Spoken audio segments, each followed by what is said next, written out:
conseguia jogar, ok? E aí depois, quando secava, tudo bem, você ficava seco, você jogava.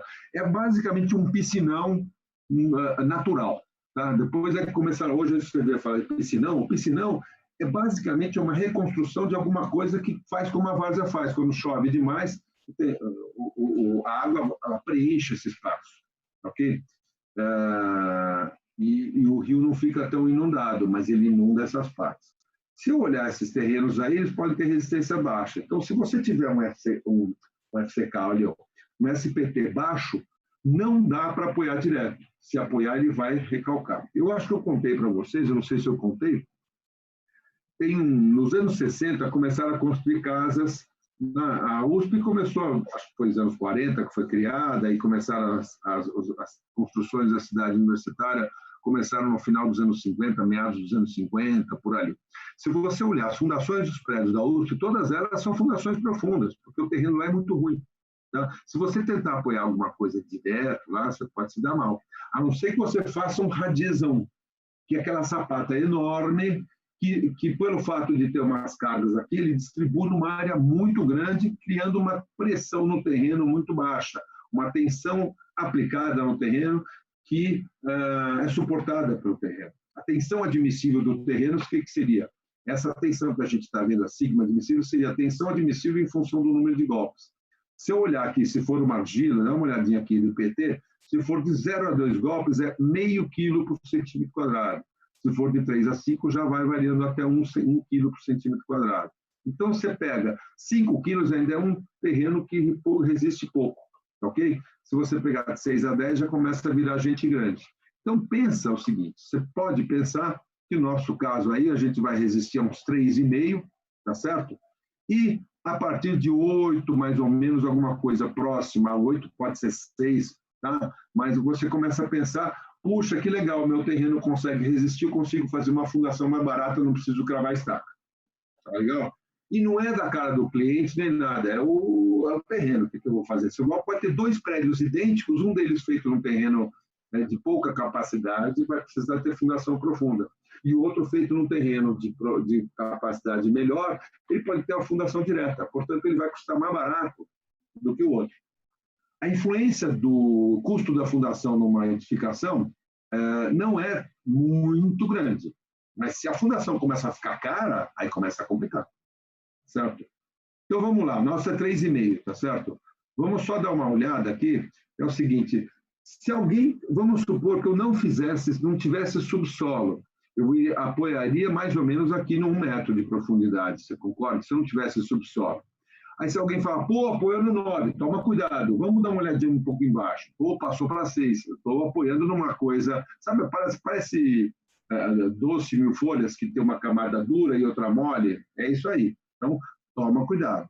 Não adianta saber o SPT na região de apoio. Eu tenho que também olhar as camadas inferiores, tá certo? Um pouco abaixo. Dificilmente, mas acontece, eu tenho um número alto e tenho baixo por muito tempo. Tá? Eu tenho, pode ter. Desculpa, o que eu posso ter é o seguinte, eu não tenho um número alto, depois baixo. Acontece. Não é tão comum, mas não é tão incomum. Quer dizer, então é importante você ter, por isso que o critério de parada de sondagens, normalmente a gente usa 3 metros consecutivos acima do que 25 golpes.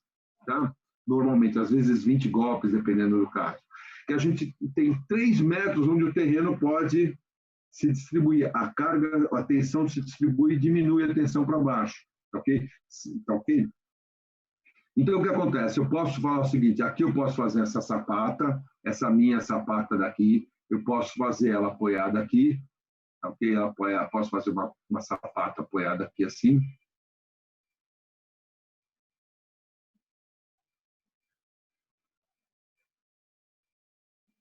Aonde eu vou pegar a carga que chega do pilar, eu pego a carga que chega do pilar aqui e distribuo aqui para dar essa tensão, e a tensão vai ter que ser uma tensão máxima de 3,5 quilos por centímetro quadrado. Então, eu defino o tamanho da minha sapata, todas as dimensões, isso daí você já está sabendo. Beleza, pessoal? Ok? Alguém entendeu? Isso aí deu para juntar a definição da fundação com a sondagem que eu tenho? Alguém entendeu alguma coisa?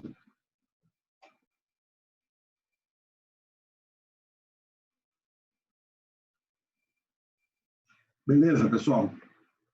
Tá. De vez em quando algumas pessoas perguntam: em que caso que eu preciso fazer uma sondagem no terreno? Sempre, sempre. Ah, mas tem um cara vizinho que fez. Sim, se tem um vizinho que fez, o terreno dele deve ser igual ao seu. Principalmente se o terreno é mais ou menos plano, a conformação dele é um pouquinho mais ou menos plano. Se for um terreno acidentado, não vai valer a pena. Então, muitas vezes, para economizar, você não faz a sondagem, mas porque você tem um vizinho que fez. Agora, não pode pegar uma sondagem muito longe, porque aí é a mesma coisa do que nada, porque o terreno pode ter variações, principalmente se você tem uma ideia de que uma topografia, embora a topografia plana, às vezes ela pode enganar um pouco. O ideal e o correto é você fazer uma sondagem. É que se você for construir uma casa, por exemplo, você vai gastar por volta de uns, sei lá, R$ 4.000 de sondagem, alguma coisa desse tipo. Tá, vai depender do tamanho da casa, do número de sondagem, mas é alguma coisa entre 3 e 5 mil, mais ou menos, 6 mil. Tá? Se você for fazer um prédio um pouco maior, você vai ter um número maior de sondagens, você vai gastar 8, 10 mil reais de sondagem. Isso no custo da construção de um prédio, tá, de apartamentos, ele se dilui bastante e te dá muita informação, ok? Te dá muita informação. E com isso eu consigo definir a solução melhor da fundação, ok? Eu já ouvi muito cara falar, não, não precisa.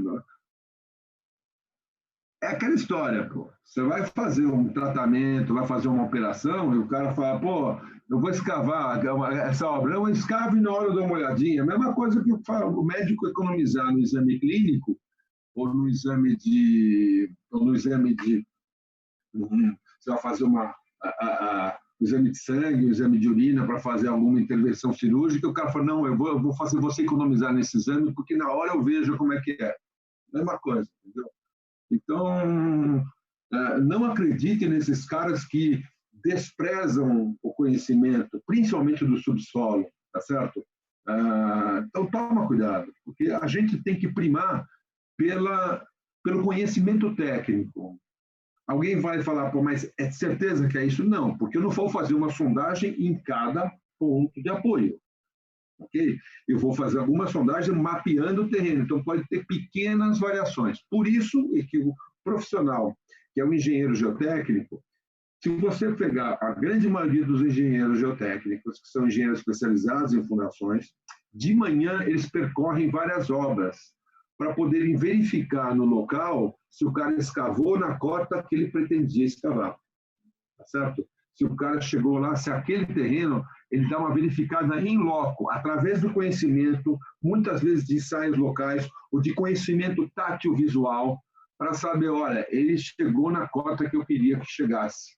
Ah, não, afunda mais meio metro até chegar num terreno, por exemplo, com a cor variegada. Vamos supor que você faz uma fundação, você acha melhor fazer uma fundação mais profunda, um exemplo. Aí o cara pode acertar isso na obra. Por isso que, normalmente, o engenheiro geotécnico, na tarde, ele está no escritório, e de manhã, nem sempre ele está no escritório, muitas vezes ele está percorrendo algumas obras, tá certo? Percorrendo as obras para fazer o acompanhamento, para ter certeza que o cara está fazendo a fundação naquele lugar que ele esperava, porque pode dar pequenas variações. Se você fizer uma sondagem do lado dessa, talvez você não tenha exatamente o mesmo resultado. Muitas vezes você vai ter, e algumas vezes, ou várias vezes, você não vai ter. Tá legal? Beleza, então definir a fundação. Alguém pode perguntar, pô, então por que eu não coloco, já que aqui é 16, aqui baixou um pouquinho, é 15, mas não vai mudar muito, tá certo? Eu me preocuparia se aqui fosse 10. Aí eu já me preocuparia em fazer essa fundação aqui, porque estaria apoiando no terreno que resiste a 16, mas logo abaixo nem 10. Eu posso tentar fazer várias coisas. Uma delas é dimensionar para 10, para que a pressão não seja muito grande, para que eu pense que é o seguinte, que ele está resistindo, é como se eu tivesse várias camadas, a camada de baixo resistindo a de cima. É verdade que quando eu tenho uma carga aqui assim, eu tenho uma abertura desse esforço. Ele vai abrindo aqui, né? Ele vai criando o que a gente chama de um bulbo. Opa, aqui. É isso daqui, assim. Eu tenho uma abertura de tensões assim. As tensões vão abrindo. Tá? Uma tensão mais embaixo aqui já é um pouquinho, bem menor, porque eu tenho uma abertura de tensões numa área muito maior. Tá certo? Então, nas camadas inferiores, essa pressão que eu tenho por causa do apoio vai se diluindo, vai se espraiando e vai diluindo. Eu vou tendo uma área cada vez menor. Esse ângulo a gente considera que é mais ou menos 45 graus, porque a gente gosta de 30, 45 e 60. Tá? A gente, claro, conhece o 0 e o 90, mas são os ângulos que a gente conhece, que não são limitados, tá certo? Mas a ideia é essa. Evidentemente que alguns solos vão ter uma abertura maior, outros uma abertura um pouco menor. Tá legal?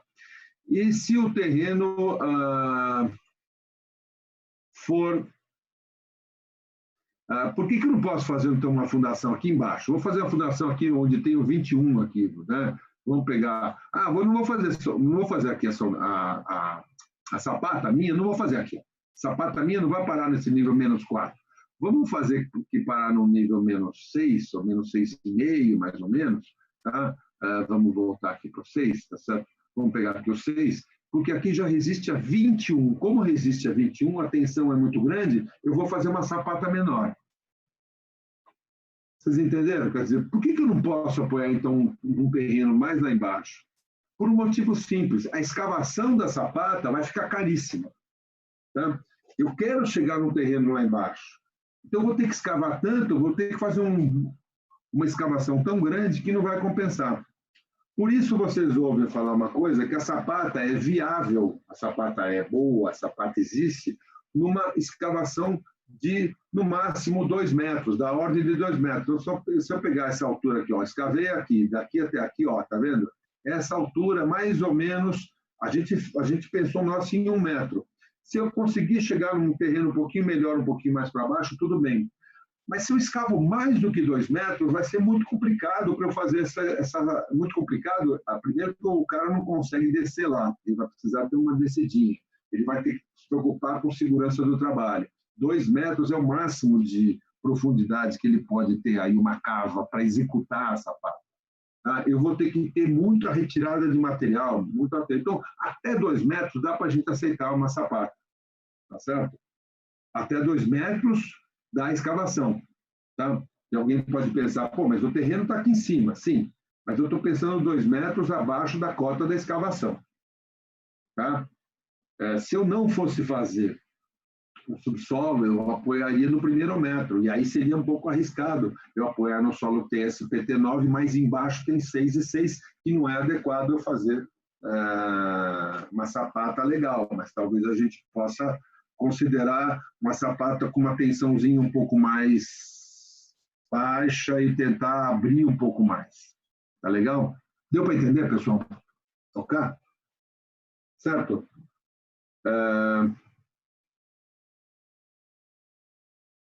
Caso esse terreno aqui não tenha uma resistência boa, digamos que esse terreno ele não tenha tido 16, ele seja 6 aqui, opa, digamos que ele seja, eu já vou ver uns outros exemplos, mas digamos que seja 6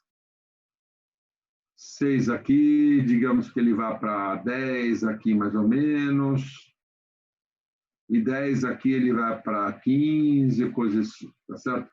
Significa que o SPT não está crescendo com a altura.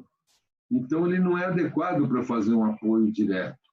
A não ser que o número de golpes seja grande, se ele for 9, 10, 10, 10, 10, ele já é um terreno razoável. Mas se for 5, 5, 5, 5, ele é um terreno mole o tempo inteiro. Então, talvez seja mais adequado usar uma fundação profunda, uma fundação que vá distribuindo com relação à altura. Aí eu posso fazer uma estaca, e daqueles tipos de estacas que a gente viu para você. Luigi, aqui onde que você está falando? É comigo? Fala, Luigi.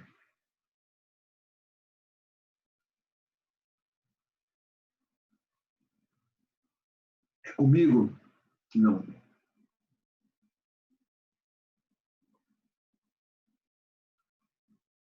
não entendeu essa última parte. Eu estou falando o seguinte, vamos supor que o número de golpes não seja 16, tá certo? Um exemplo. Vamos supor que o número de golpes ele siga essa linha daqui, não essa linha daqui. Tá certo? Ok?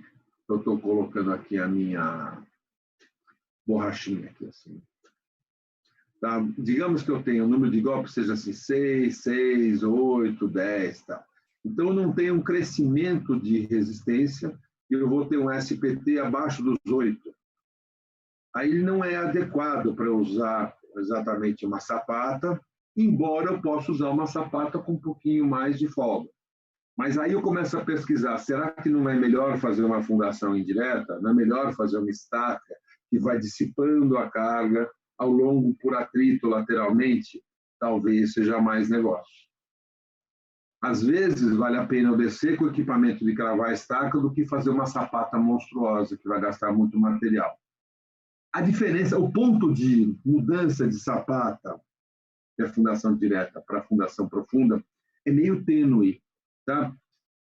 Depende um pouco de uma série de fatores. O custo da fundação, no fundo, você está preocupando com o custo.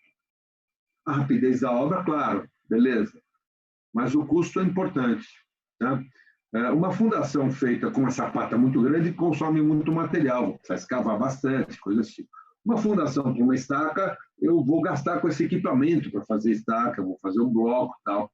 Pode ser que valha a pena. Então, existe um pouco aí de uma região tênue que você tem aí entre um número de golpes de 6, 7, 8, 9, 10, alguma coisa desse tipo, onde você não tem você não tem um crescimento muito grande, tá certo? Tá? Então, a partir de quanto, Isabela, que eu falei mais ou menos, o número que a gente usa é algo perto de uns 8, aí é um número mais ou menos como referência, tá legal? Que chega a uma tensão razoável. Então, não é um número 8, mas é um número que a gente usa como referência, tá certo? Tá ok? Então, se eu tiver... Agora, o importante é ver o seguinte, se for 8, 8, 8, 8, 8, não sei se é um bom negócio. Agora, se for 8, 9, 15 e tal, que a gente estiver crescendo, aí você fica um pouco mais tranquilo em fazer uma sapata. Por isso é que existem alternativas, tá certo? Por isso que existe, um cara fala, não, eu acho que dá para fazer uma sapata aqui, dá para fazer uma apoio direto. O que eu não posso, o que não é muito bom é fazer sapata em lugares onde tem um SPT baixo, porque ele vai apresentar recalques. Por isso, por exemplo, quando eu pego na região de, por exemplo, algumas regiões que tem solo muito mole, muito não, mas bem mole, assim, não solos de 1 e 2, mas solos próximos a 1 e 2, de SPT, tá?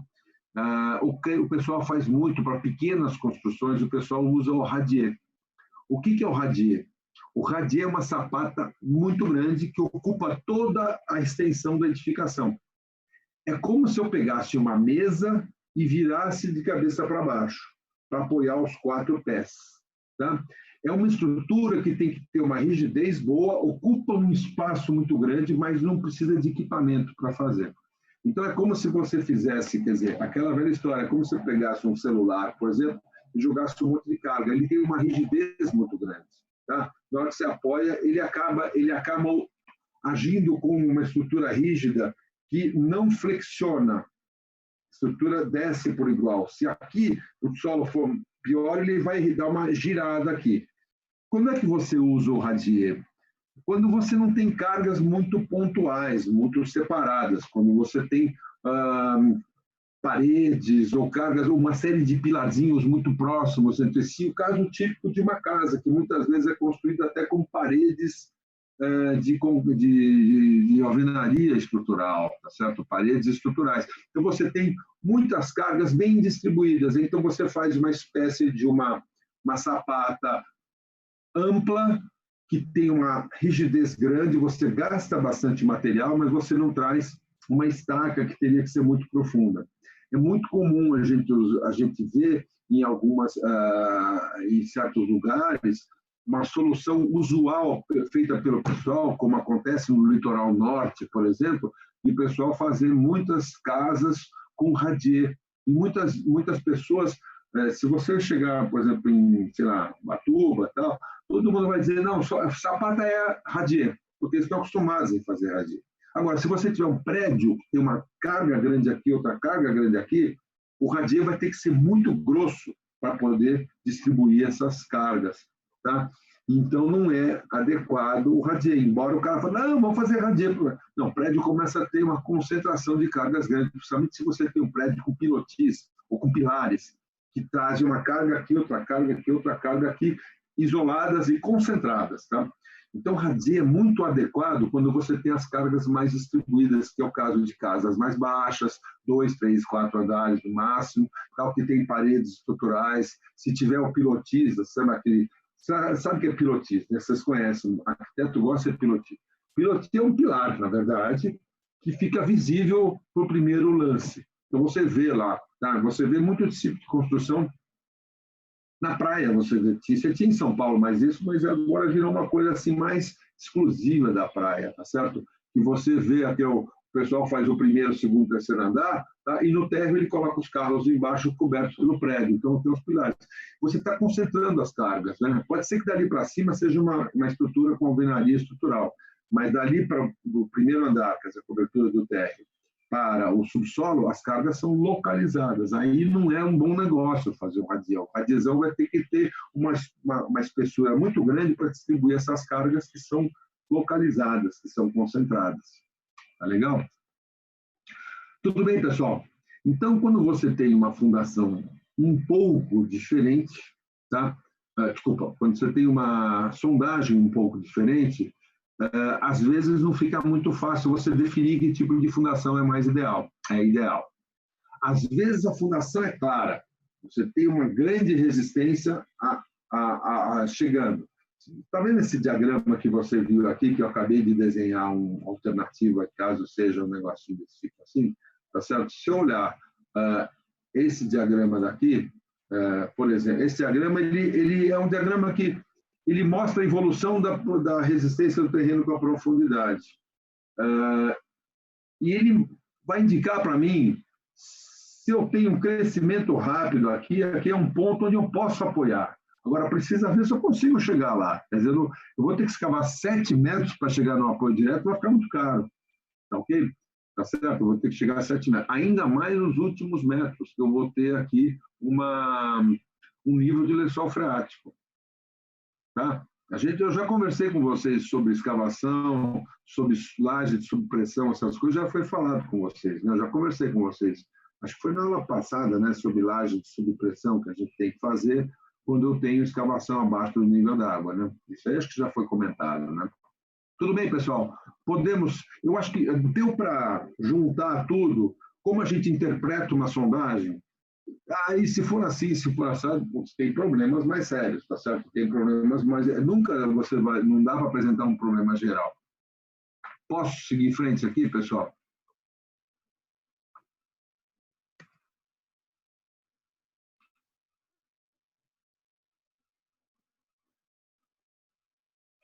Eu tinha aqui... Era um pouquinho só. Deixa eu ver uma coisinha aqui.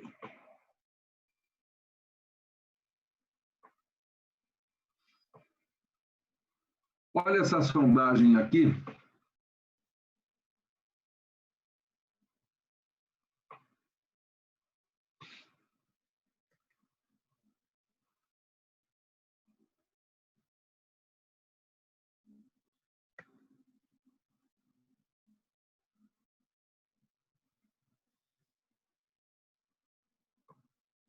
Olha essa sondagem aqui. Essa sondagem aqui lá em 2014, lá em Arujá. Olha o terreno aqui. 4, 4, 4, 4, 4, 5, 5, 6, 6. Esse é um caso típico de um terreno que não dá para apoiar direto nele. Ah, mas dá para fazer um radier? É meio atrapalhado, mas dá para você até pensar em fazer um radier se você tiver uma casa com uma série, com poucas, com umas cargas mais ou menos distribuídas. Então, você faz algum apoio distribuído. Tá? Vocês notam que é sempre sondagem a percussão. Ó, você viu o nível do lençol freático aqui, chegando em 2,20 metros, ó, níveis d'água aqui, ó, 2,20. Se você olhar aqui, ó, dá uma olhada aqui embaixo. Depois de 10, nível d'água aqui, ó. dá uma olhada aqui embaixo à direita, nível d'água. No dia 24 foi achada 4,45. Foi no nível d'água 3,45. Depois, às 13 horas, ele já estava a 3,20. Às 13h10, ele foi a 2,98. E o dia seguinte, de manhã, ele já tinha, digamos, se estabilizado 1,20 m acima de onde eu achei, 1,25 m acima de onde eu achei. Certo? Então, o nível do lençol freático você encontrou na hora que você perfurou a 3,5 metros. Depois de um dia, ele subiu. Então, ele estava sob pressão. Tá? Ele tinha uma pressão, não muito grande, mas tinha uma pressão, subiu 1 metro e pouco. Ok? Então, se eu encontro na sondagem, quando eu escavo um terreno, ele encontra uma certa profundidade, é bom eu esperar um pouco, porque ele estabiliza naquele buraco. Então, ele vai tentar estabilizar em 2,20 metros. Eu vou fazer um subsolo a 3 metros de profundidade, então eu não preciso rebaixar o lençol. Lembra que eu falei com vocês de rebaixamento de lençol para escavação, que eu preciso ter a praça de trabalho seca, né? Então, se eu olhar esse tipo de solo e tiver um subsolo a 3 metros de altura, você fala, achei água a 3,5, não vai ter problema. Então você começa a escavar, escavou os 3 metros, daí a pouco encheu de água. Encheu de água por quê? Porque o solo estava com a 3 metros, foi quando você encontrou. Se você deixou estabilizar, na hora que você liberou ele está tentando subir, ele tem uma certa pressão. E não é exatamente um tipo de um local de poço artesiano, né? Mas ele tem uma certa pressão que ele vai subir. Ele vai estabilizar com 2 metros. Então, eu vou precisar retirar a água da escavação. Isso eu falei para vocês, não falei? Acho que eu falei, tá certo? Sobre esse negócio de escavação, né? Da escavação, das vagens de supressão, coisa desse tipo. Tá legal? Esse é um outro tipo. Agora você pergunta, pode ser feita uma sapata direta? Não, não é adequado, o terreno é inadequado. O cara vai insistir, não, porque eu quero, porque não sei o que lá. Aí você fala, olha, para eu fazer uma sapata, eu vou usar uma tensão muito baixa, vai dar uma sapata grande. Se você analisar em custo, talvez não seja um bom negócio. Mas já que você insiste, é possível pensar em fazer um apoio direto, mas não é a solução tecnicamente mais adequada. Tá legal? Beleza? Ok? E se eu precisar fazer uma escavação a 3 metros de profundidade, olha que ele marcou aqui 2,20 na sondagem. Tá certo? Se eu pegar aqui, eu vou precisar escavar nesse nível daqui, e aí eu não consigo fazer... Eu vou escavar, por exemplo, a 3 metros de profundidade. Eu vou chegar aqui. Eu vou ter água, preciso fazer uma coisa de supressão. Lembra disso aqui? Eu falei na aula passada, não falei isso aqui? Lembra isso aqui?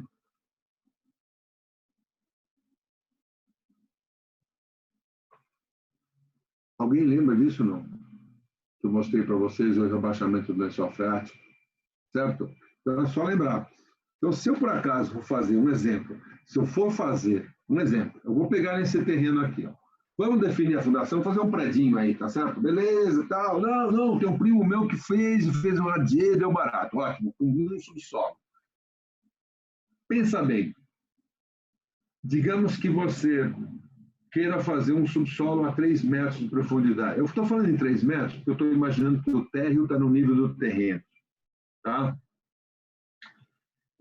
Deu para entender? O térreo no nível do terreno, que é mais ou menos a cota de sondagem aí. Às vezes você vai implantar a sua obra num nível diferente do nível do terreno, mas eu estou imaginando que está chegando nesse nível daí. Tá? Não estou entrando nessa conjectura, embora nos casos reais a gente deva considerar isso daí. Então, digamos que no nível 0 você tenha o térreo, e no nível 3 você tenha o nível do seu subsolo. Ok? Se você olhar na outra sondagem nossa lá, tá certo? A gente viu que o terreno era bem resistente lá. Então, bastava, naquele outro terreno, você conseguiria escavar, chegar naquele nível de 3 metros. Estou falando da outra sondagem, não estou falando dessa daqui, não. Estou falando da outra em comparação com essa. O número de golpes lá era mais ou menos, estava chegando a 16. Então, eu posso muito bem, lá naquele terreno, escavar. E como é que fica o piso da minha garagem? Lá. Tá? Lembra daquele caso? O caso era esse daqui, né? Era esse daqui. Lembra? Era esse daqui. O 3 metros estava... Deixa eu tirar aqui. Lembra que era aqui? 3 metros, eu acho que deu aqui. Ó. A 3 metros, o número de golpes era 6. O 16 era onde eu vou apoiar a sapata. Tá? Beleza, beleza. O 6 é aqui.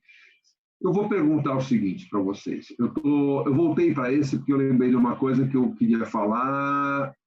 Eu queria falar, mas tinha esquecido. O piso, como é que você vai fazer? O piso desse pedaço aqui, ó, certo? Esse piso aqui. Tá? O piso da minha garagem. Ele está apoiado num terreno com SPT 6. Aí, se eu pensar em piso, eu não vou jogar cargas muito grandes. Não vai ser uma estrada, não vai ser um lugar onde eu vou apoiar alguma coisa. Se eu tiver algum equipamento, é importante eu fazer um suporte para ele. Tá? Agora, se for apenas para passagem de veículos, para ocupação de pessoas, as cargas são um pouco menores. Não são concentradas, são cargas que andam mais ou menos distribuídas numa área. Tá certo? Equipamento de pessoas é 200 quilos por metro quadrado, equipamento de garagens é 300 quilos por metro quadrado, coisas assim. Se for uma carga grande e tal, eu estou me preocupando um pouco mais, seria bom me preocupar, porque eu vou ter uma fundação local aí com 6, tá certo? Só para o piso. Mas com 6 já é um nível razoável. Se eu tiver 1, 2, 0, aí me preocupo porque o solo é muito mole. Ok? O solo é muito mole. Quando eu for fazer um piso, eu posso, nesse piso, já que ele é seco, ele tem uma resistência razoável de 6, tá certo? Esse 6, se você usar na tabela, mais ou menos, ele não chegaria a uma tensão muito... Ah, não, eu já perdi aí. Não chegaria a minha tensão... chega uma tensão aí de 1 quilo por centímetro quadrado, 1,5 kg, alguma coisa assim, 1 quilo por centímetro quadrado. O que é 1 quilo por centímetro quadrado? Tá? Só para você ter uma ideia, é 10 toneladas por metro quadrado. 1 quilo por centímetro quadrado de tensão é 10 toneladas por metro quadrado. Então, eu posso ter uma carga distribuída de 10 toneladas, que é grande para cacete. Né?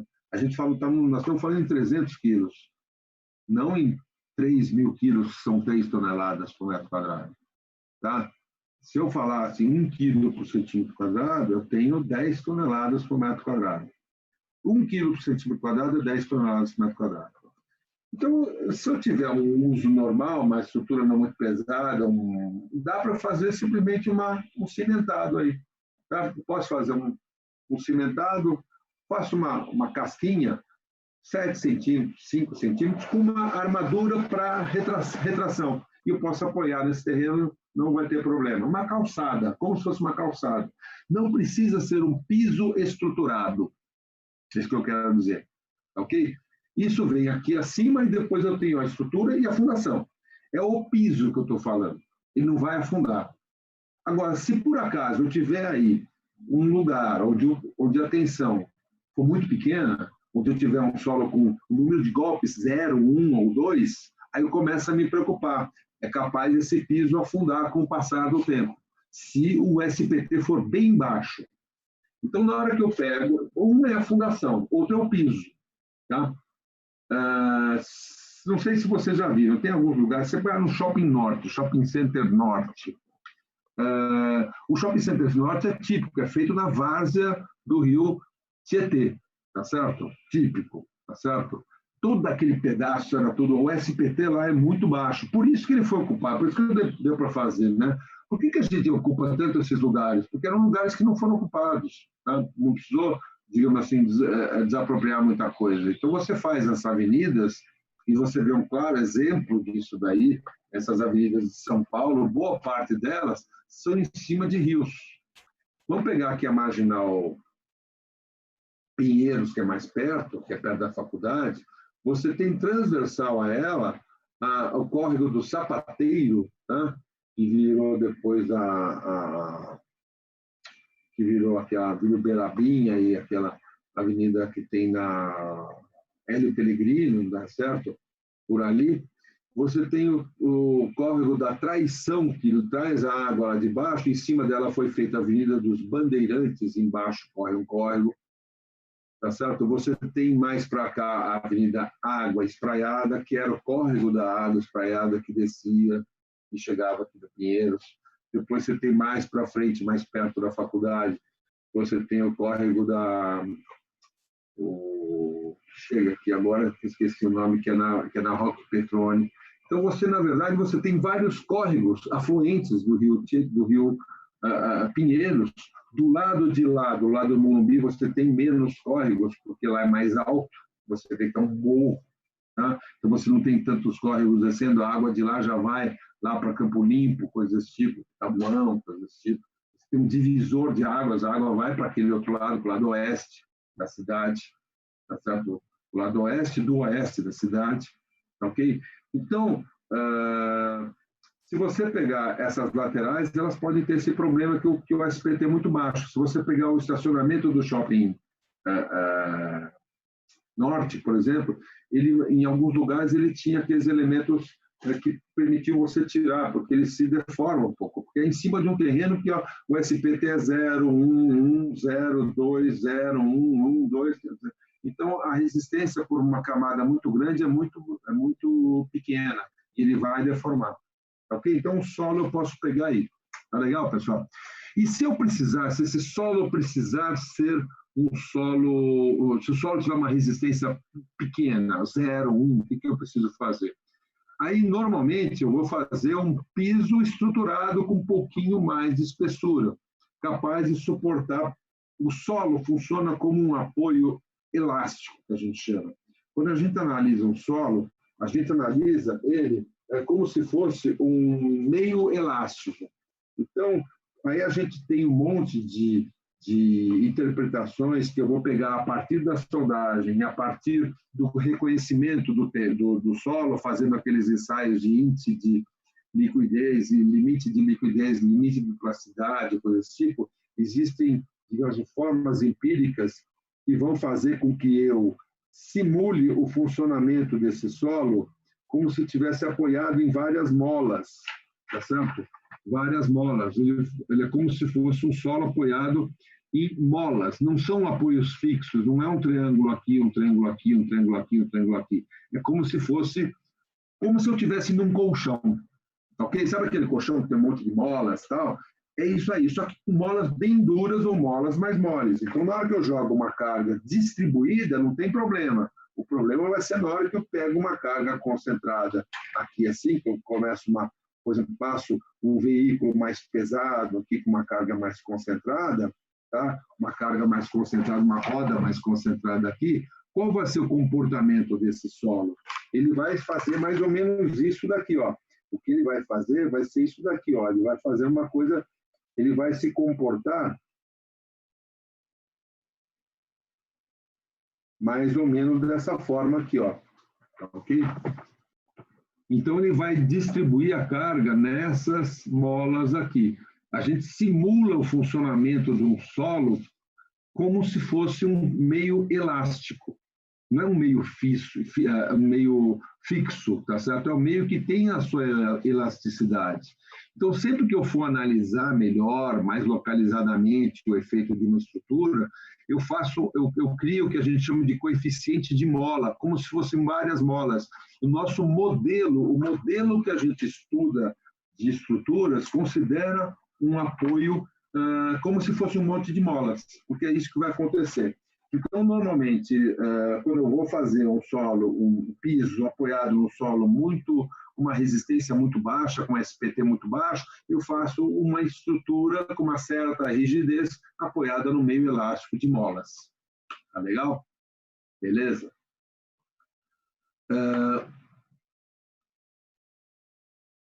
Vamos voltar no nosso...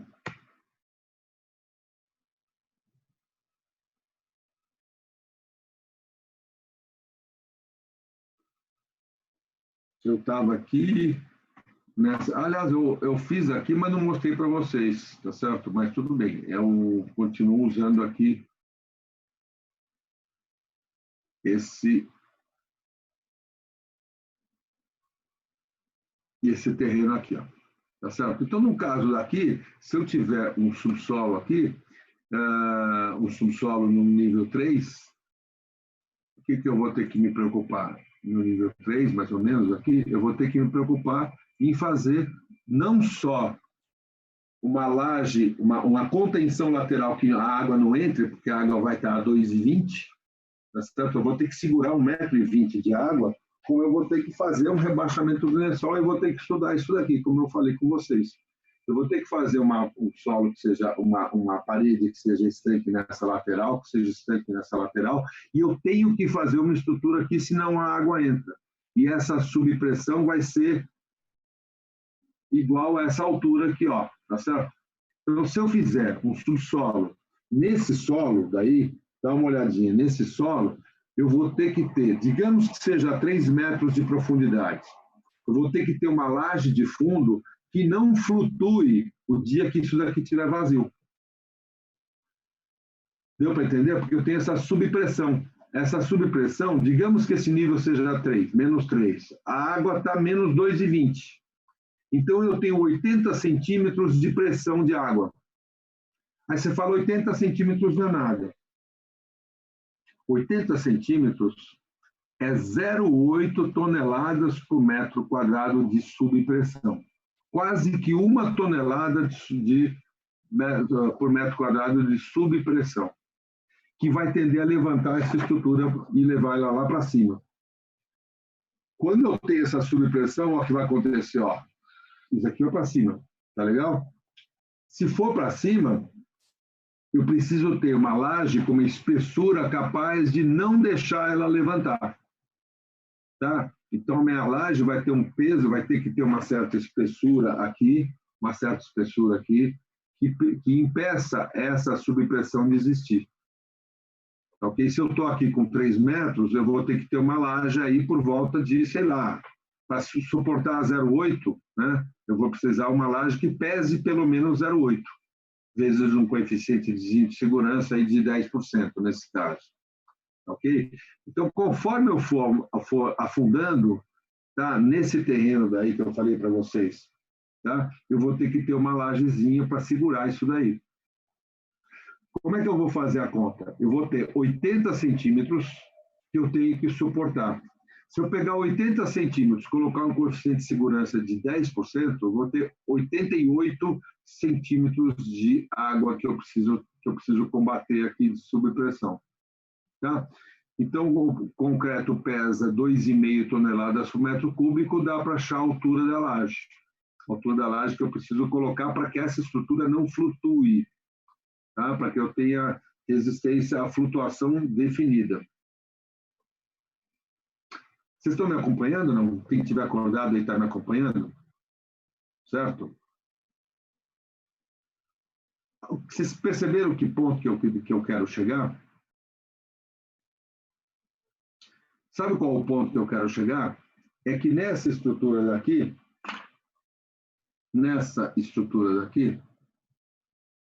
deixa eu ver, tem uma coisa aparecendo aqui ou não? Deixa eu colocar. Se eu pegar essa estrutura daqui, que eu tenho aqui do lado, se eu quiser fazer uma fundação, se eu quiser fazer um subsolo, vai sair caro, porque eu vou ter que fazer essa estrutura e mais esse peso daqui. Tá? O terreno está aqui, 2,20 está aqui, tá certo? E 3 metros está aqui. O que eu vou fazer? Para não encarecer a minha obra, é interessante que eu tenha um subsolo a uns 2 metros de profundidade, que não atinja o nível do lençol freático. Então, o ideal é que eu suba o TR um pouco e suba o subsolo, mais ou menos em 1 metro, digamos, tá? Mais ou menos, para fugir do lençol freático. Tá? Desse jeito, eu não vou precisar fazer uma laje de supressão. Eu vou ter que tomar um cuidado um pouco com a água entrar, porque os 2,20 pode variar um pouquinho dia por dia, coisa desse tipo, mas é uma coisa mais simples, eu vou só fazer uma captação de água. Então, se eu pegar esse nível daqui, da laje de fundo, e subir ele para cá, eu vou fugir desse problema do lençol freático. Tá? Essa alternativa é muito usada em muitos locais onde eu tenho um nível de lençol freático mais alto, mais próximo ao terreno. Tá? Hoje a gente não vê. A gente não vê porque o tempo passou e as condições ficaram diferentes. Nos anos 80, quando foi crescida essa região onde a gente tem a faculdade, os anos 80 ela não era nada, não tinha nada, só tinha uma série de fábricas aqui. Tá? Alguns laboratórios químicos, da indústria química e muitas fábricas. Eu não sei se vocês sabem, mas onde é aquele terreno que tem hoje o consulado americano, ele era um laboratório químico. Tá? A fábrica da Caloi, a fábrica da Lacta, a fábrica da Kibon, era tudo aqui nessa região. Por quê? Porque eram terrenos que nos anos 60, anos 50, 60, essas coisas chegaram e ocuparam grandes extensões afastadas do centro, só que a cidade foi crescendo. Nos anos 80, não tinha nada na Berrini, na Avenida Luiz Carlos Berrini não tinha nada, era uma várzea. Aí tinha uma família que tinha muito terreno lá e começou a construir os prédios. Tá? Essa família tinham 2 sócios, né? Eles fizeram um monte de obras. Os primeiros prédios que foram feitos pelo arquiteto Carlos Bratic, que era um dos donos lá daquele terreno, eles começaram a construir, abriram a avenida, que não tinha nome, depois passou a ser nome do engenheiro da prefeitura, que é o Luiz Carlos Berrini, tá ok? E essa depois virou o pedaço no finalzinho, tem outro nome, Chupizaidan, né? Que esse eu não sei o que é. Os primeiros prédios que foram feitos lá, para baratear o custo, eles não tinham subsolo. Tá? Ou se tinham subsolo, eles têm essa entrada. Se você pegar os prédios mais antigos da Berrini, eles têm uma rampinha que você chega no térreo. Por quê? Às vezes até não tem subsolo, para poder evitar esse custo desse negócio. Então, o que é importante quando você... Na verdade, o que é importante é você ser feliz. Isso a gente já sabe. Mas como é que a gente é feliz nesse negócio? Quando a gente entende os problemas que vai dar a fazer um subsolo e você orienta o seu cliente a falar, não faz subsolo aqui. Você vai ter um subsolo, vai ficar caro. O custo desse subsolo é alto. Tá? O custo de você fazer um subsolo, nesse caso, no caso como esse, daqui de Arujá, como eu falei, nesse terreno onde foi feita essa sondagem, ele começa a deixar o custo da obra muito caro. Então, mas eu preciso fazer, tá? Então sobe, não dá para você subir? Não, pela legislação da prefeitura eu posso subir no máximo 1 metro com relação ao nível da calçada. Beleza, então eu vou pegar esse terreno e vou subir para essa altura do meu subsolo, já sobe para 2 metros aqui, já melhora um pouquinho. Olha, eu vou ter esse nível daqui assim agora, então eu vou ter mais ou menos uns 20 centímetros de água. É bem diferente 20 centímetros de água do que 1,20 m, com uma certa folga que eu preciso ter, porque isso daqui foi feito em 25 de 11 de 2014. Vocês viram a data aqui do nível do lençol freático? Tá? 11 já é uma época que está começando a chover, mas se eu tirar em fevereiro ou março, talvez seja não 2,20, talvez seja 2 metros, entendeu? Ainda mais que esse terreno é uma areia. Olha aqui, ó. Esse terreno não é uma areia. Areia, o nível do lençol freático, ele varia um pouco mais do que se ele fosse uma argila. Aqui é um silt mais ou menos, então um silt arenoso. Então ele deve, mas aqui próximo, quando chove, deve subir um pouco mais. Se ele fosse uma argila, ele subiria menos. Mas isso é tudo meio aproximado, mas para você entender o que pode acontecer. Tá certo? Beleza, pessoal? Deu para entender a pegada do negócio? Por que é importante, principalmente o pessoal da engenharia, tá legal? Deu para perceber uma interpretação de uma sondagem, como é importante e como te ajuda a falar, olha, cliente, você, faz um exemplo, se quer um exemplo. Vocês conhecem a Bertioga, a própria Riviera São Lourenço, tal. Você tem um problema lá, aquela outra praia que tem lá, que tem eles têm uma característica, o terreno tem uma resistência mais ou menos assim, um pouquinho melhor, tá certo, do que isso, mas meio parecido com isso. O lençol freático lá está a uns 2 metros de altura, mais ou menos 2 metros de altura.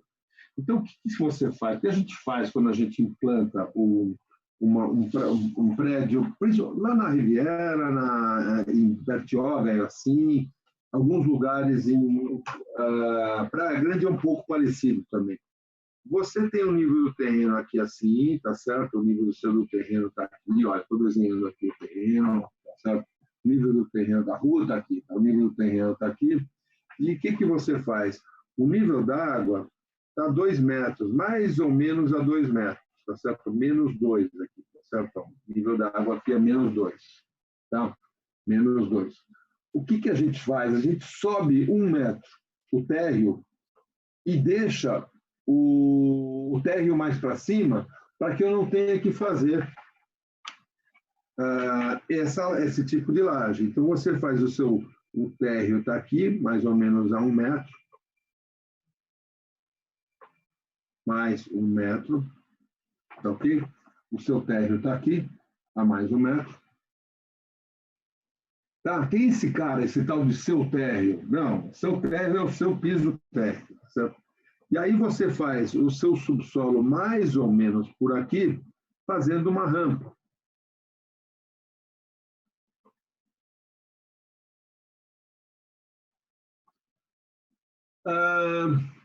E você se preocupa um pouco com esse nível de lençol freático, que pode ter uma mudança. Por que você faz assim? Porque 1 é o máximo que você pode subir com relação ao nível do terreno, de acordo com a legislação. Você tem que criar uma rampa aqui, tudo bem, beleza. Agora, aqui, pode ser que apareça uma água. Aí, o que você faz? Você faz aqui um lençol de captação, uma estrutura de captação de água aqui, ok? Você faz uma captação de água aqui assim. Capta essa água, tá ok? E leva essa água para um poço, onde aqui tem uma bomba que joga água para fora.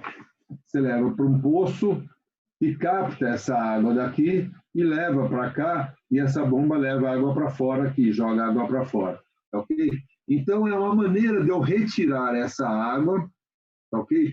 Que eventualmente vai chegar próxima. Na verdade, o lençol freático não é exatamente 2 metros, porque aqui estaria muito justo. Eu coloco um pouquinho mais acima, eu diminuo um pouquinho esse pé direito aí, em vez de fazer com 3 metros, eu faço com 2,60 metros, alguma coisa desse tipo, o que atrapalha por causa das vigas, tá certo? Mas o quanto mais baixo eu tiver, eu estou subindo essa laje de fundo, eu estou limitado num metro de altura com relação a isso daí, tá certo? Então, na hora que eu for implantar uma obra, e isso é importante, sabe por quê, pessoal? Porque muitas vezes, quando o arquiteto bola a construção, ele não tem esse input, porque o cara deixa para fazer a sondagem depois que viabilizou o empreendimento. E eu diria que 95% das vezes ele não tem. Mas é bom ele se tocar, putz, eu estou numa região baixa, será que não seria bom eu consultar um especialista de solos para ver se ele tem alguma experiência de fazer algumas construções na região, para me dar um toque, será que o nível do lençol freático não é próximo? Será que não vou ter que subir o subsolo? Porque você conhece, você consegue, né? Se você já percebeu, se você subir o térreo, você mexe o seu acesso de arquitetura no térreo. Você vai ter que criar rampa do lado, ok? Então, quanto mais dado você tiver, melhor vai ser para você implantar a sua construção. Vocês estão aí já no 4º ano, daqui o ano que vem vocês já estão começando a fazer um trabalho de formatura, né? Vocês vão fazer. E aí o que acontece? Na verdade, você não vai fazer uma sondagem no seu terreno, você imagina que ele é assim, assim, assim. Mas como é que é no mundo prático? Talvez se você tivesse uma sondagem, às vezes, é eventual, mas às vezes você se preocupa com isso. Por exemplo, você vai fazer um prédio do lado lá da faculdade, ok? O lençol freático lá não deve ser muito profundo. Não é no zero, mas não é muito profundo. Você pega um lençol freático na região lá do Shopping Morumbi, ele está no nível 0. O lençol freático lá está muito pouca profundidade, porque está do lado do rio. Ok? O lençol, no fundo, o lençol freático ele é uma sequência do lençol do rio. Né? Se você tiver um terreno, eu me lembro de uns exemplos que a gente mostrou para vocês. Então, é bom você ficar esperto com relação a edificações, a construções próximas a fundos de vale.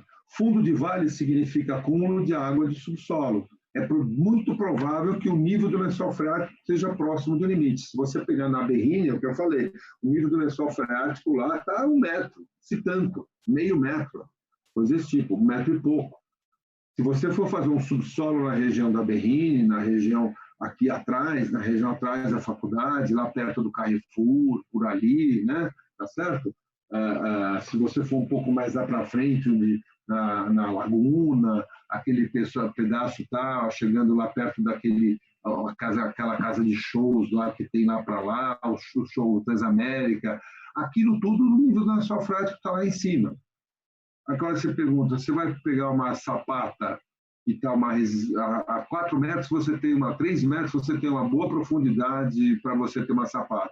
Você vai precisar escavar e vai precisar rebaixar o lençol freático para fazer uma sapata, não vai ser um bom negócio, a não ser que você tenha que fazer os subsolos para poder caber carro, para poder caber pedaço, tudo que você precisa colocar lá. Mas se você tiver que escavar só para chegar numa sapata legal, que é uma alternativa mais barata, toma cuidado, para escavar você vai precisar rebaixar o lençol e talvez o custo da sua sapata não fique muito boa, tá? Não fique muito interessante. Tá? Vamos pegar esse terreno nosso aqui, só para terminar ele. Que tipo de fundação você vai ter aqui? Não vai ser uma fundação direta. Tá? Para você fazer com subsolo ou sem subsolo, você vai fazer uma fundação indireta, vai fazer uma sapata. Aonde que você faria tubulão? Tubulão é caso você tivesse uma coisa aqui assim, aqui assim, aqui assim, e onde você rapidamente tem uma tensão crescendo aqui. Esse seria um terreno para um tubulão, tá certo? Onde ele cresce a mais profundidade, ele cresce a resistência rapidamente. Quando ele vai crescendo ou ficando mais ou menos constante, é o caso típico de uma sapata. Tá legal? Lembra desse caso daqui que a gente viu? Olha que interessante esse caso daqui.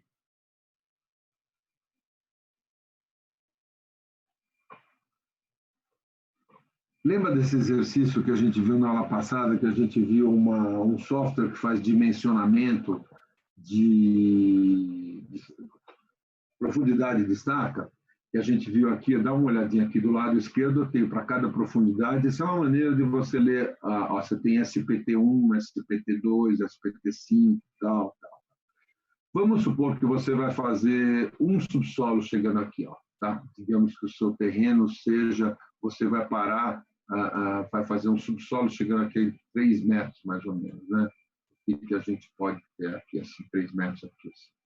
O seu terreno ainda está meio ruim, está 3, 4, 5, você não pode fazer uma sapata aqui, tá? Se ele chegasse aqui em 10, tal, você pode ver que rapidamente cresce, você poderia chegar. Se você fosse fazer com 3 subsolos, mais ou menos, chegando perto dos 9 metros, ou coisa desse tipo, se fosse 3 subsolos aqui, daria para você pensar em fazer uma sapata lá embaixo.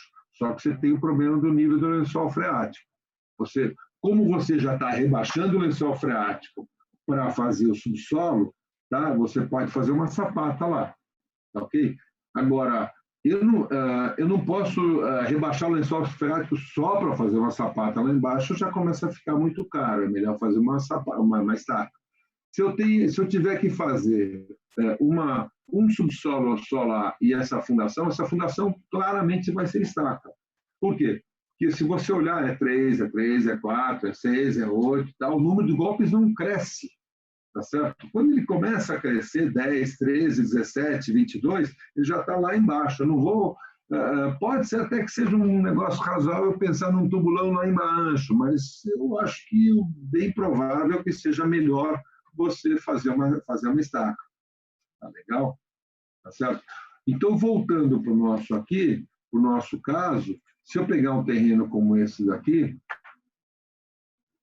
por exemplo, é o tipo do terreno que não vai crescendo muito a resistência. Eu não posso pensar em sapata, não posso pensar em tubulão. A melhor fundação, a não ser que seja uma carga muito baixa, tal, eu faço um ratier, mas com uma carga já média, que seria um prédio de 3, 4, 5 andares, o tipo de fundação ideal é uma estaca. E outra coisa, é uma estaca que eu posso executar abaixo do nível do lençol freático. Lembra das estacas? Vocês já fizeram, já devem estar com o trabalho de estaca quase pronto, e a gente já comentou na aula passada. Você não pode fazer uma estaca tipo Strauss aí, porque você tem uma areia sob água. A mesma aqui é um silt, que ainda dá para pensar numa Strauss, pode ser, com muito cuidado. Mas essa camada daqui é perigosíssima para fazer uma Strauss. Eu posso fazer qualquer estaca que eu posso. Não posso fazer uma estaca escavada aí. A estaca escavada, o cara vai escavar e vai ficar cheio de água. Não pode ser.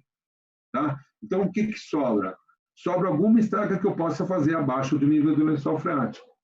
Tá, ok? E que não tem nenhum problema de... Não aparece, se você pega aqui, ó, silt arenoso, micáceo, fofo, tal. Tem alguns lugares que você fala com pedregulhos. Com pedregulho fica meio difícil de você escavar. Tá? Começa a ligar, a ligação da classificação do solo e da descrição do solo começa a ser importante para você escolher o tipo de estaca ideal. Eu sei que são muitas alternativas, eu não quero que vocês saibam decidir agora. E se você vai ter uma ajuda, o pessoal da engenharia vai ajudar vocês, tá certo? E é importante que você saiba a necessidade de você contar com o cara. E se o cara te explicar, olha, não dá para fazer uma estaca Strauss, porque eu tenho aqui uma camada de areia que me preocupa. Um pouco passando essa camada é um silt que é melhor. E eu tenho com nível d'água alto aqui também. Então, não é recomendável uma Strauss, mas o cara com muito cuidado pode pensar, quem sabe fazer. Agora, se isso daqui não fosse um silt, fosse uma areia, eu vetaria na hora a Strauss. Por quê? Porque essa estaca deve dar, não sei te dizer exatamente quanto ela vai dar, mas ela, sei lá, vai chegar num comprimento que a gente precisa calcular, ela vai chegar alguma coisa aí, sei lá, por aqui. Qual a profundidade dela? Eu preciso fazer aquelas contas, jogar naquele software, aqueles 3 métodos, lembra do Decur Quaresma, do Alck Veloso e do Teixeira? Eu preciso carregar aquele software, fazer algumas continhas para estimar qual a profundidade e eu preciso saber qual a carga que eu tenho. O que eu quero dizer é o seguinte, essa estaca tem que ser uma estaca que pode ser feita embaixo da água, estaca pré-moldada, uma estaca hélice contínua. E já eu não posso pensar numa estaca escavada. Ok? Então, aí a gente começa a pensar nas características de execução das estacas para poder definir o tipo de estaca que a gente vai aplicar aí. Ok? Pessoal, eu alcancei vocês ou não? Tá tudo legal? A gente está chegando aí no final da aula. Tudo bem com vocês? Vocês estão vivos ainda? Está tudo certinho? Beleza? Bruna, obrigado. Vamos lá. Eu posso passar um filminho para vocês? Um filminho curto. Depois, na próxima aula, a gente passa outros filminhos curtos. Ok? Eu vou passar... Eu acho interessante, pessoal, porque nem sempre, no ano passado talvez tenha conseguido, no ano retrasado a gente não conseguiu, teve greve de caminhoneiros, coisas tipo. O que é interessante é a gente concluir tudo que a gente viu até agora e perceber como é que isso que a gente aprendeu de sondagem, de estacas, de sapatas, nos permite o encaminhamento para uma solução, e que não existe uma solução única, existem várias soluções possíveis, tá certo?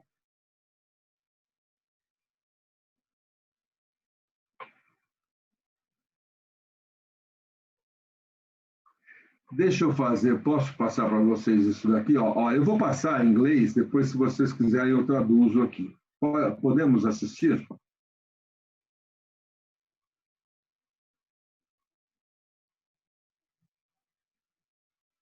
Ó, esse daqui são os vídeos, pessoal, de uma turma de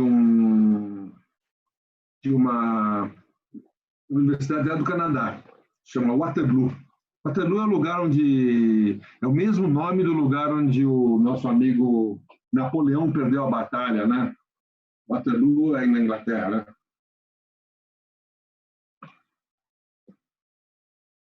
mas Waterloo aí é no Canadá. E ele tenta, através de uns modelos, ensinar, no caso aqui ele está ensinando pressões. Eu vou passar, se vocês tiverem dificuldade, depois a gente, ou se vocês quiserem, depois aí eu passo devagar contando um pouco a história. A gente tem 10 minutos ainda, esse vídeo só tem 7, tá certo? Se não, eu posso deixar e eu comento na próxima aula. Talvez seja melhor fazer desse jeito e eu fico à disposição de vocês. Ok? Então, eu espero que vocês gostem. Tem uma musiquinha, tem um cara falando inglês. Coloca o som meio alto para quem sabe entender um pouquinho de inglês pode entender, existem termos técnicos, mas a gente vê. Soil é solo e water é água. Soil and water pressure seria pressão de solo e pressão de água. É isso que ele vai falar. E na próxima aula, se vocês quiserem, a gente passa de novo isso aqui. E tem um monte de coisas muito legais dessa Universidade de Waterloo. 1, 2 e já.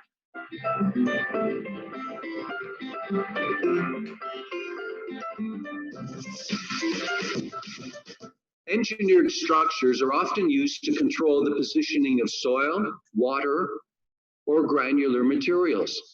These structures can take many forms, including dams, retaining walls, tanks, silos, culverts, and tunnels. To do their job successfully, they must resist the pressures applied to them by the materials they support.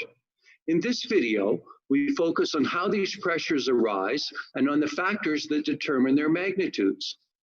To understand how granular materials generate pressures on their containers, consider a box filled with wooden cylinders. Collectively, the cylinders produce a downwards force on the bottom of the container that is equal to their weight W. We could calculate this weight easily if we knew the weight density of the material in the container, a material property we denote using the letter gamma. In engineering, we often instead know the mass density rho of a material, and that quantity times g, the acceleration of gravity, gives us the weight density. The next step in our calculation is to determine the volume V of the material in the container. This can be found easily by multiplying A, the base area of the container, by its height h. To calculate the total weight, we simply multiply the weight density and the volume.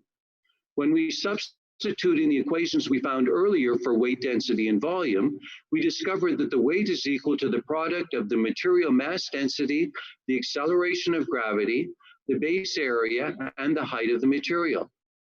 To calculate the vertical pressure, PV, on the bottom of the container, we simply divide this weight by the base area. Substituting in our earlier equation for weight and canceling the area term that appears in both the numerator and denominator produces a simple equation. This equation tells us that the vertical pressure PV is equal to the mass density of the material times the acceleration of gravity times the height of the material above the point we are considering. Notice that if we increase the height of the material, the pressure increases. It turns out that the wood cylinders also push against the sides of their container. If we stop pushing them together with our hands, nothing stops them from just pushing each other out sideways. To understand why this outwards force arises, consider 3 cylinders from the original stack.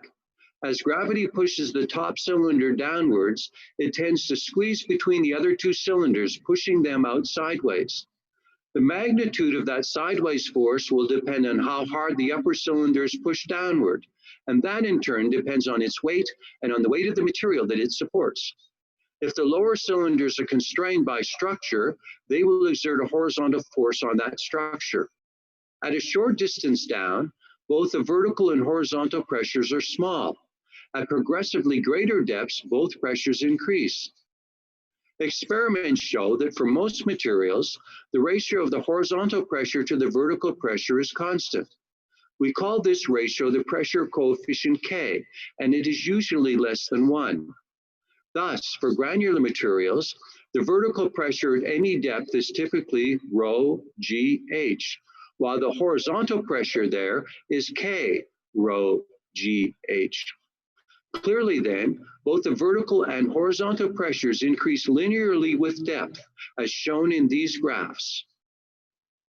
The shapes and packing of the particles in the granular material affect the contact angles between them.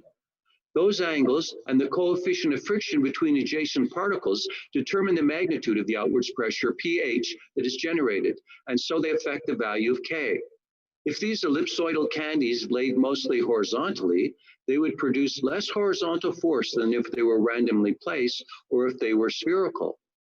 Also, if the surfaces of either kind of candy became sticky, the lateral force would be reduced. As an extreme but practical example, sedimentary rock sometimes contains horizontal layers like those formed by these wood blocks. What horizontal pressures would they produce? What is the associated K value? Since gravitational forces are transmitted vertically from one wood block or piece of horizontally layered rock to the next, no horizontal pressures result. And K, the ratio of the horizontal to vertical pressures, is equal to 0. Liquids represent the other end of the spectrum. Experiments show that liquid pressures are the same in all directions, and so K, the ratio of the horizontal and vertical pressures, takes on a value of 1. In that case, we simply write that the pressure P acting in any direction at a particular depth h is equal to rho g h. So in summary, for granular materials, the horizontal pressure pH is usually less than the vertical pressure PV, as shown by these graphs and formulas. For water and other liquids, however, the horizontal and vertical pressures are equal to a single value P, as shown in this graph and formula. We can observe the pressures produced by granular materials and liquids by using this custom-made apparatus. It consists of a rectangular chamber with square windows attached to force gauges at 3 different depths along the side and 1 window and force gauge at the bottom. The gauge readings allow us to determine the horizontal pressure at 3 elevations along the side of the chamber and the vertical pressure at its bottom. Using this information, we can determine the horizontal pressure distribution along the side of the chamber and the vertical pressure at its bottom. When the chamber is filled with marbles, an example of a granular material, the indicated horizontal forces are 7, 14, and 19 newtons, and the downwards force on the bottom window is 33 newtons. And it is easy to see that the corresponding horizontal pressures do indeed increase linearly with depth. Based on a straight line fit, the horizontal pressure at the bottom of the chamber would be 2.2 kilopascals. The measured vertical pressure there is 3.3 kilopascals, and dividing the horizontal bottom pressure by the vertical one gives a K of 0.67. If we fill the chamber with water, the gauges again indicate a linear pressure distribution. To see how the pressures described in this video affect the design of real-world structures, we hope you will watch our videos on dams, retaining walls, silos and tanks, and tunnels and culverts.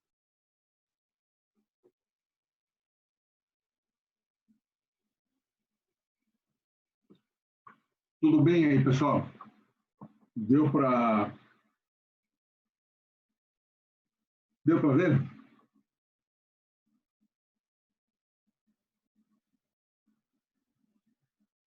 O Leonardo, eu mandei os 2 links no seu e-mail, não é o link para vocês? Eu não mandei o link para vocês, eu pensei que... não mandei o link para você?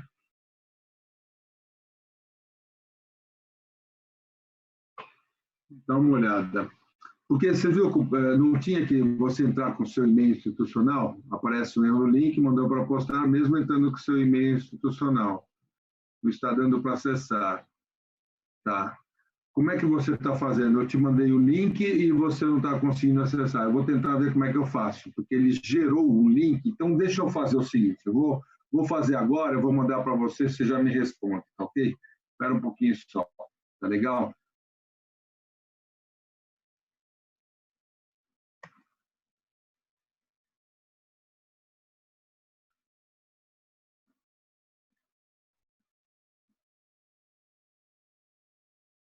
Espera aí, deixa eu dar uma olhada aqui.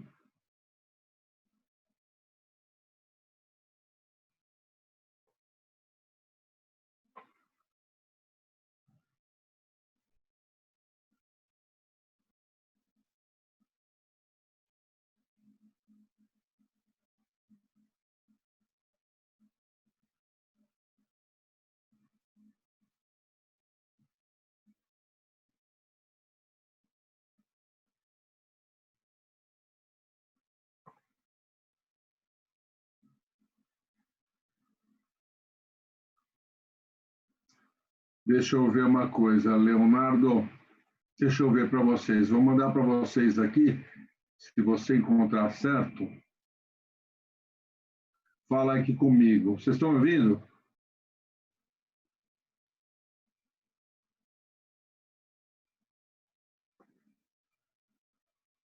Pelo jeito, vocês...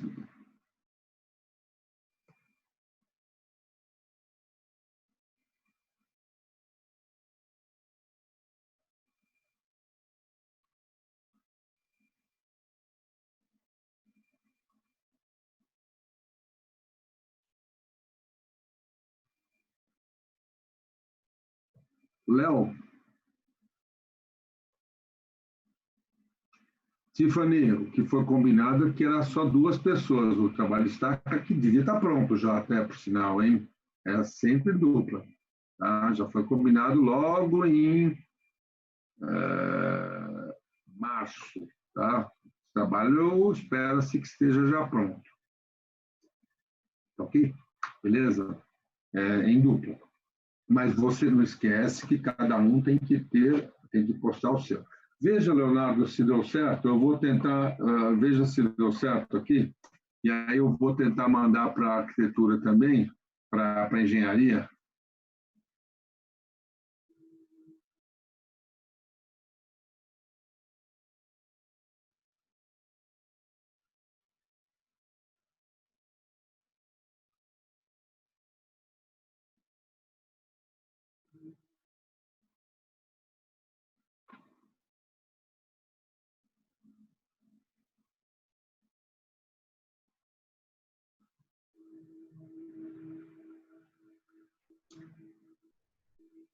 Eu mandei aí para vocês, ver se deu certo.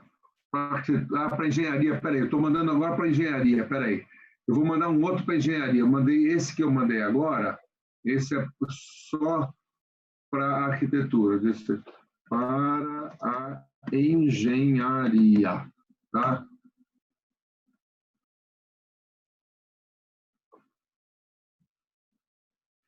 Acabei de mandar agora para a engenharia, ver se dá certo. Entrou agora? Entrou? Então é isso que eu preciso passar? Ótimo. Beleza, Leonardo? Então eu vou fazer isso aí, eu vou jogar. É o que eu falo, né? Está todo mundo tentando entender como é que funciona. Só uma coisa, o pessoal da engenharia é um link um pouco diferente é um link diferente, porque a pasta é da engenharia e não da arquitetura. Eu mandei agora para a Camila, dar uma checada se deu tudo certo. Se deu tudo certo, é o que a gente vai fazer aí. Aí eu vou fazer para as outras turmas e vou fazer a mesma coisa em sistemas estruturais. Veja se deu certo.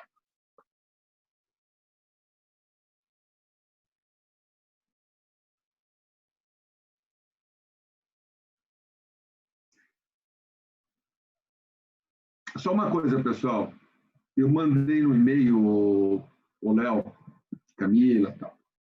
Eu mandei a data final. É sempre 2 dias antes da prova, tá certo? Então, eu pedi para colocar, existe um limite para você postar, mas pode ser que alguém consiga postar depois. Não vai dar certo, tá ok? Mas porque eu tenho uma série de limites que eu preciso colocar. Então, eu acho o seguinte, que se a gente colocar, eu já deixei para vocês acertados, tá? O de SEC eu já vou mandar, já, já. Tá legal? Já vou mandar o de SEC para vocês. Espera um pouquinho só, deixa eu aproveitar e já mandar o de SEC para vocês.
Vou mandar lá no meio, no mesmo... Deixa eu pegar e colocar aqui.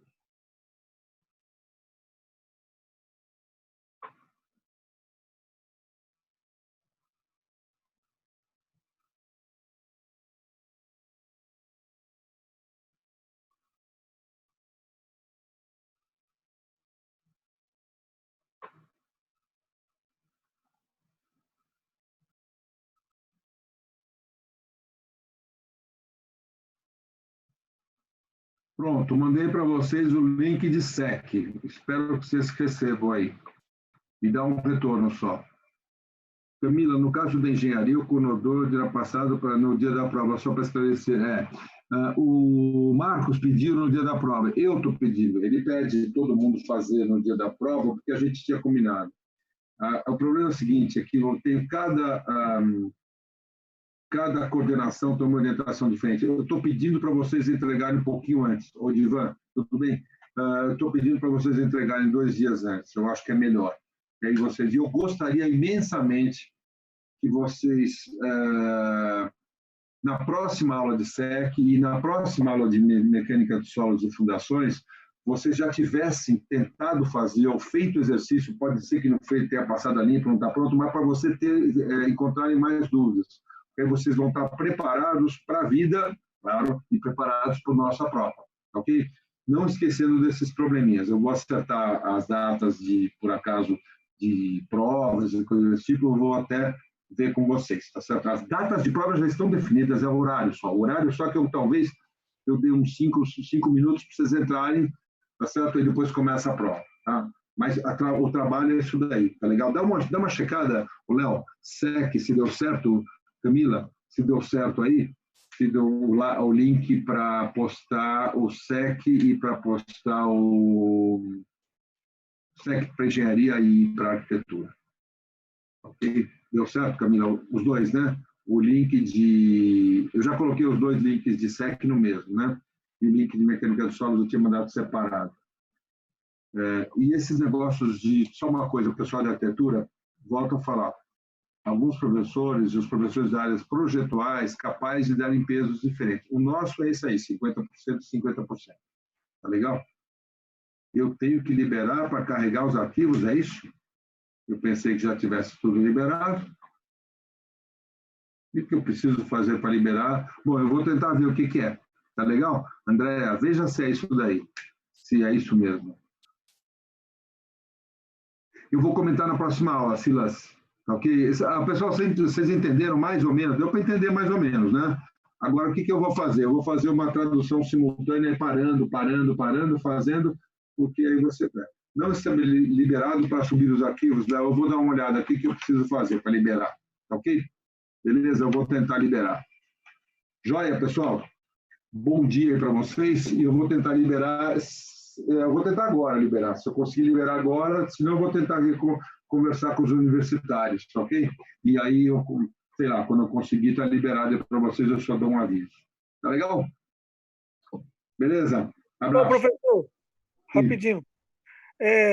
Até o trabalho em dupla, cada um tem que postar o seu?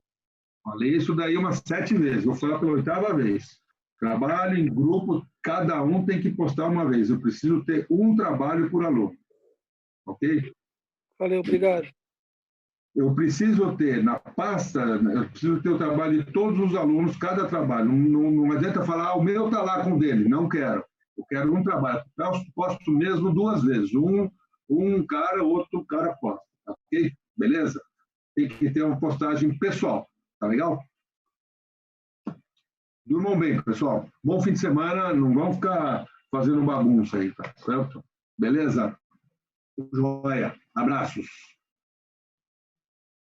Para todos aí que me falaram, Emilia, Wanderson, Karine, Leonardo, Luigi, Bruna, sei lá o quê, Stephanie, Ana Cecília, Samara, Gui, Tiffany, beleza? Sextou mesmo, tá certo? Beleza? Para mim só vai sextar depois das 10 da noite. Tá joia? Murilo, Gabriele, beleza? Aquele abraço para vocês. Durmam bem e sonhem com os anjos. Samia Hassan, tá? Tchau para vocês, Gabriele e Ravanelli.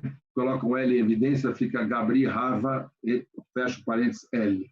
Tá legal. Beleza.